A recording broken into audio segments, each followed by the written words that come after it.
জীবন আর্মির লোক বলে, আর্মির লোক বলে। আরে ভাই, আর্মির লোকের কাছ থেকেই তো রেজিস্ট্রেশন নিয়ে বাকশাল থেকে আওয়ামী লীগ হয়েছে।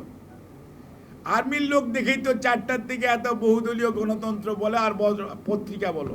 আজকে যে রঙিন টেলিভিশন, জিয়াউর রহমান স্যার ছাত্রছাত্রীদেরকে কিভাবে গড়ে তুলতে হবে নতুন করি, জিয়াউর রহমান স্যার ওদের মানসিক গড়নের জন্য খেলাধুলা দরকার।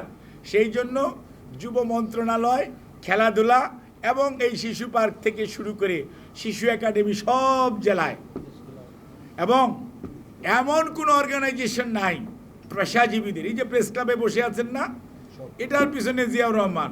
উল্টা দিকে বাংলাদেশ মেডিকেল অ্যাসোসিয়েশন, ওইটার পিছনে জিয়াউর রহমান। Engineers institution, Ziaur Rahman. কৃষিবিদ ইনস্টিটিউশন, জিয়াউর রহমান। সাংবাদিকরা ট্রেনিং নিবে, press institute, Ziaur Rahman. Even আপনি কালচারাল প্রোগ্রাম করবেন, বিএফডিসি যে ফিল্ম ডেভেলপমেন্ট কর্পোরেশন যেটা, সেইটাকে আধুনিকায়ন, জিয়াউর রহমান। এবং সরকারি প্যাট্রোনাইজেশনে ভালো ছবি হবে, দেশের মানুষ দেখবে, প্রেক্ষাগৃহে মানে সিনেমা হলে যাবে, সেটার পিছনে জিয়াউর রহমান। আজকে তো গর্ব করেন, স্বাধীনতার কথা বলতে বলতে, চেতনার কথা বলতে বলতে আমরা মুখে ফেনা তুলে ফেলি, কিন্তু কার্যক্রম দিয়ে যিনি বাস্তবায়ন করেছেন তিনি তো জিয়াউর রহমান। স্বাধীনতার পদক জিয়াউর রহমান, 21শে পদক জিয়াউর রহমান, ওই আপনার কালচারাল পদক জিয়াউর রহমান। অর্থাৎ সব ভালো কিছুর সাথে জড়িত জিয়াউর রহমান। এবং একটা মানুষ কতটুক ধীশক্তি সম্পন্ন হলে ঢাকা বিশ্ববিদ্যালয়ে গিয়েছেন, ঢাকা বিশ্ববিদ্যালয়ের ছেলেরা আন্দোলন করেছে, ডিল মেরেছে, ওনার শরীরে লেগেছে, তারপরেও উনি ওনার সিকিউরিটিকে বলে নাই গুলি কর। আর আমরা তো এখন শুনি কিভাবে পাখির মতো মানুষ মারার আদেশ দিয়েছিল এই পলায়নকৃত স্বৈরাচার। This is the difference between the late president Ziaur Rahman এবং এই পালিয়ে যাওয়া স্বৈরাচার। অর্থাৎ দেশপ্রেম, মানুষের প্রতি ভালোবাসা কি পর্যায়ে থাকলে নিজে কষ্ট পেয়েছেন কিন্তু এগিয়ে গেছেন। সমস্যা কি? টিএসসিতে বসেছেন, সমস্যার সমাধান করেছেন, তারপর থেকে উনি ওখান থেকে ঢাকা বিশ্ববিদ্যালয় থেকে সবার মন জয় করে বের হয়ে এসছেন। কাজেই সেটার নাম জিয়াউর রহমান। জিয়াউর রহমান সমস্যা দেখলে সমস্যা থেকে পালিয়ে যান নাই, সমস্যার সমাধানের জন্য যা করা দরকার।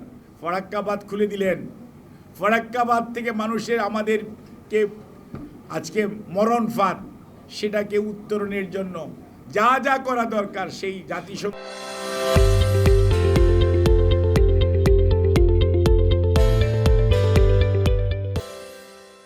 বলেন আর বাইল্যাটারাল নেগোসিয়েশন বলেন, এবং that is the first time guarantee clause সহ ফরাক্কা চুক্তি হয়েছিল লেট প্রেসিডেন্ট জিয়াউর। এটাই তো দূরদর্শিতা, যে আপনার ফরেন পলিসির দূরদর্শিতা, বুদ্ধিমত্তার দূরদর্শিতা, রাষ্ট্র পরিচালনার দূরদর্শিতা।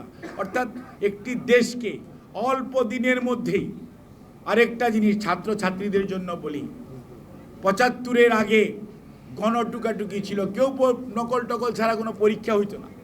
মানে পরীক্ষা দিতে গেলে আব্বা আম্মা দাদা চাচা চাচি সবাই মিল্লা পরীক্ষা দেওয়া, পরীক্ষার হলে ঢুকিয়ে পরীক্ষা দিত। After during the regime of Ziaur Rahman, উনার শাসনামলে উনি যখন দেশের দায়িত্ব নিলেন, সব মানুষ ভদ্র, কেউ নকল করে না, সবাই ভদ্র। কারণ উনি এটাকে প্রশ্রয় দেয় না, উনি দুর্নীতিকে প্রশ্রয় দেয় না। মানুষ বিশ্বাস করে যে এই লোকটার কাছে খাতায় লেখলে নম্বর ঠিক মতো পাওয়া যাবে।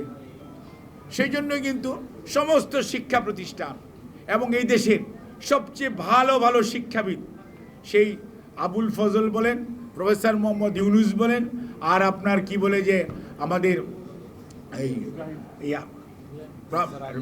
প্রফেসর সৈয়দ আলী হাসান সাহেবের কথাই বলেন, আর প্রফেসর শামসুল হকের কথাই বলেন, অর্থাৎ এমএন হুদা সাহেবের কথা বলেন, অর্থাৎ সাহেব, এবং দেখেন দি গ্যালাক্সি অফ ট্যালেন্ট, ওনাদেরকে উনি একীভূত করেছেন। ফাইন্যান্সের জন্য সাইফুর রহমান জামাল উদ্দিন, অর্থনীতির জন্য আপনার আরও দরকার এমএন হুদা বলেন, ফসিউদ্দিন মাহতাব বলেন, এই সমস্ত মানুষ। তারপর চিকিৎসার জন্য আপনার পানি বিশেষজ্ঞ বিএম আব্বাস এটি, তার পরবর্তীতে doctor professor doctor Mohammad Ibrahim, তার পরবর্তীতে আসছে অন্যরা। তারপরে না আমাদের সাহেব পরে আসছে অনেক পরে বা প্রফেসর ডক্টর মোহাম্মদ ইব্রাহিম কাজী আবুল ফজল সাহেব চট্টগ্রাম ইউনিভার্সিটির ভাইস চ্যান্সেলর, আজিজুল হক সাহেব কৃষি দেখবেন, আজিজুল হক সাহেব ছিল একসময় কৃষির এই দেশের কৃষি কৃষক এগুলো নিয়ে কাজ করা সবার সবচেয়ে ভালো ডক্টর আজিজুল হক।